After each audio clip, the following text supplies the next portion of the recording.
শেরপুরে বিএনপির সঙ্গে সংঘর্ষে নিহত জামায়াত নেতা মাওলানা রেজাউল করিমের জানাজায় মানুষের ঢল নেমেছে। বৃহস্পতিবার বিকেলে শ্রীবর্দী সরকারি কলেজ মাঠে তার প্রথম জানাজা অনুষ্ঠিত হয়। জানাজা শুরুর আগেই ঝিনাইগাতী ও শ্রীবর্দী উপজেলা থেকে হাজার হাজার মানুষ মাঠে জড়ো হন।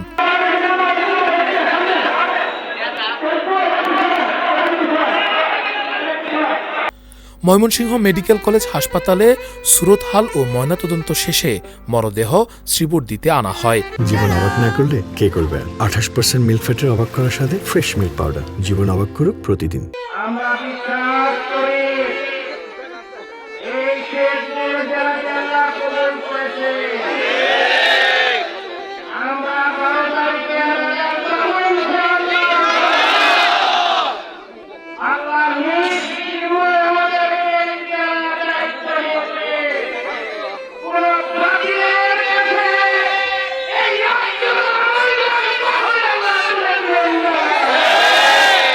প্রথম জানাজার পর রাত ৮টায় গোপালখিলায় দ্বিতীয় জানাজা শেষে পারিবারিক কবরস্থানে তাকে দাফন করার কথা রয়েছে। এদিকে শেরপুরের ঘটনায় দায়িত্বে অবহেলার অভিযোগে ঝিনাইগাতী উপজেলা নির্বাহী কর্মকর্তা এবং ওসিকে প্রত্যাহার করেছে নির্বাচন কমিশন। যদিও নিহতের ঘটনায় এখনও কোনো মামলা হয়নি। পরিস্থিতি নিয়ন্ত্রণে রাখতে ঝিনাইগাতী ও শ্রীবর্দী উপজেলায় সেনাবাহিনী, বিজিবি, পুলিশ ও র্যাব মোতায়েন রয়েছে। Rakibul Islam Rais, face the people, desk report.